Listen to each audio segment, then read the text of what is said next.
Pelaksanaan HUT TNI yang mengambil lokasi di Dermaga Indah, Kiat, Cilegon, Banten. Ada ribuan atau belasan ribu prajurit tepatnya Rike yang upacara HUT TNI yang ke-70. TNI mengerit yang merupakan gabungan dari Angkatan Udara, Angkatan Darat, dan juga Angkatan Laut. Adapun gladi bersih yang akan dilaksanakan pada pagi ini dihadiri secara langsung oleh Panglima TNI Jenderal Gatot Nurmantio, didampingi oleh Kepala Staf Angkatan Darat Jenderal TNI Mulyono, Kepala Staf Angkatan Laut Laksamana TNI Ade Supandi, dan Kepala Staf Angkatan Udara Marsikal TNI Agus Supriyatna. Rika, nanti pada saat gladi bersih ini dimulai, tepatnya nanti bagaimana kira-kira gambaran acara pada saat puncak peringatan tanggal 5 Oktober 2015 nanti defile akan masuk dari sisi kiri panggung, tepatnya yang berada di samping, hingga berakhir di bagian kanan panggung. Dan bisa dilihat ini sudah ada begitu banyak alutsista Rika yang disiapkan, baik kapal tempur dan juga memang dalam rangka HUT ke-70 TNI ini, tahun ini atau tahun 2015, TNI mengambil tema bersama rakyat TNI kuat, hebat, profesional, siap mewujudkan Indonesia yang berdaulat, mandiri, berpribadian. Adapun juga perlu kami informasikan bahwa pasukan yang terlibat parade dan defile adalah Batalion Gabungan Pamen TNI dengan jumlah personil sebanyak 269, Brigade Upacara 1 Gabungan TNI sebanyak 809 personil dan terdiri dari POM TNI, WAN TNI, dan Akademi TNI. Alutsista yang dikerahkan Rike dari ketiga angkatan sebagai background antara lain untuk TNI Angkatan Darat mengerahkan 6 tank Scorpion, dan juga Angkatan Laut ini bisa disaksikan ada kapal perang. Tidak lupa ada demo dan juga aerobatik yang akan ditunjukkan oleh gabungan dari TNI Angkatan Udara. Kami akan terus memantau bagaimana jalannya gladi bersih yang kira-kira akan dimulai pada sekitar pukul 9 nanti untuk menggambarkan situasi pada puncak pelaksanaan HUT TNI pada hari Senin 5 Oktober nanti. Untuk sementara demikian, Rika, kembali ke studio. Terima kasih Jessica Wawor melaporkan. Kita ke informasi lain, pemirsa. Selain persoalan kabut asap, kini listrik padam di Sumatera Selatan menjadi permasalahan. Selain aktivitas terganggu, warga juga menanggung kerugian akibat listrik padam. Kita bergabung dengan Yarnes Foni. Yarnes, apa penyebab listrik padam sering terjadi di Sumatera Selatan? Ya, Rika, sebenarnya hal ini sangat membuat kerugian buat masyarakat. Total ada sekitar 2,6 juta pelanggan PLN di Sumatera Selatan. Dan lengkap sudah penderitaan masyarakat Sumatera Selatan. Saat ini kabut asap yang masuk ke rumah, ditambah lagi pemadaman listrik yang berkala yang sering terjadi bahkan 2 minggu terakhir. Dan pada pemadaman ini memang informasi yang tidak langsung didapat oleh masyarakat. Bisa terjadi pada pagi hari, siang hari, ataupun malam hari. Dan kami mendapatkan PLTA yang surut karena saat ini masuk dalam masa kekeringan. Dan hal itu menyebabkan yakni kabut asap bisa masuk ke rumah-rumah warga dan juga dapat karena AC dan juga kipas angin mati, karena padamnya listrik ini bisa membuat masyarakat menghirup kabut asap di dalam rumahnya.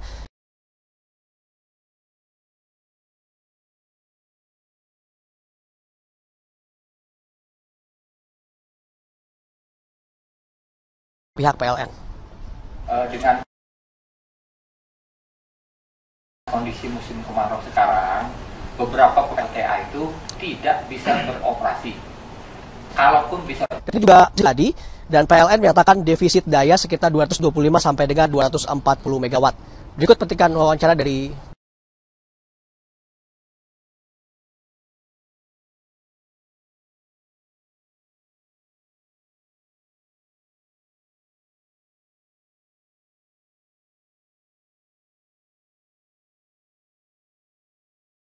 keluar bentar karena penggantian di filter gitu.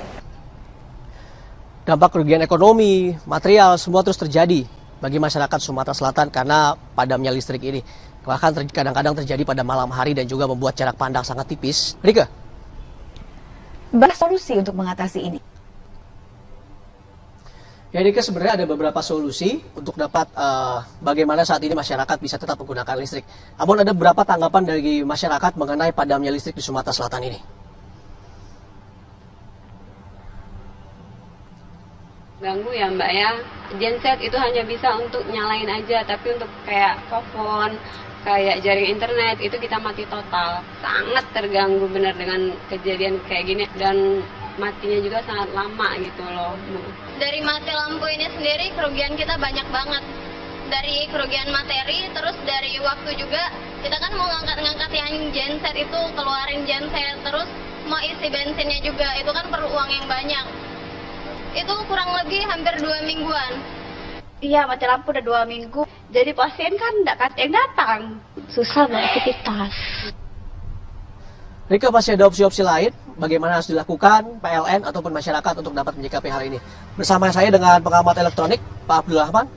Pak Abdul, sebenarnya ada opsi lain nggak sih Pak untuk menekan pemadaman listrik di Sumatera Selatan ini Pak?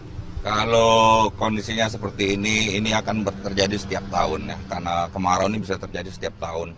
Satu-satunya jalan ya meningkatkan kapasitas pembangkit listrik gitu.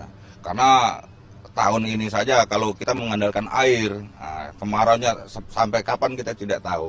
Jadi meningkatkan kapasitas pembangkit listrik itu cara yang paling baik gitu. Berarti tidak hanya menggunakan PLTA ya Pak? Ya tidak, karena PLTA itu kan mengandalkan hujan. Nah kalau kemarau seperti ini ya dia tidak bisa beroperasi seperti yang sudah dilaporkan PLN gitu. Oke Pak, Bapak pernah lihat PLTA tes di Sumatera Selatan ini bagaimana Pak? Ya, sewaktu saya lewat waktu itu, ya, tahun 95 itu airnya dalam keadaan surut, nah, jadi juga kondisinya tidak bisa dioperasikan. Ya. Mungkin dampaknya tidak seperti sekarang, karena kebutuhan listrik kan meningkat terus itu. Mungkin pembangkit yang disediakan oleh PLN kapasitasnya waktu itu mencukupi, beda dengan sekarang. Tiap tahun pasti bertambah.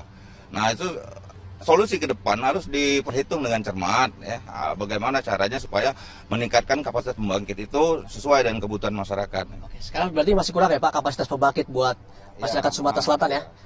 Itulah petikan salah satu wawancara saya bersama dengan pengamat elektro. Memang PLN harus mengambil sikap untuk dapat membantu masyarakat Sumatera Selatan ini karena saat ini defisit listrik terus masih terjadi.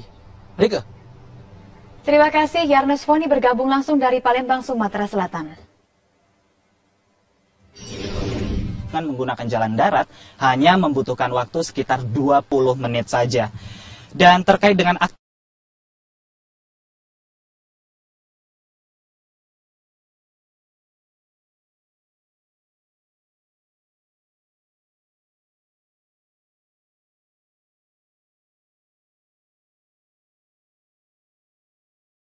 juga pengunjung bisa makan-makan.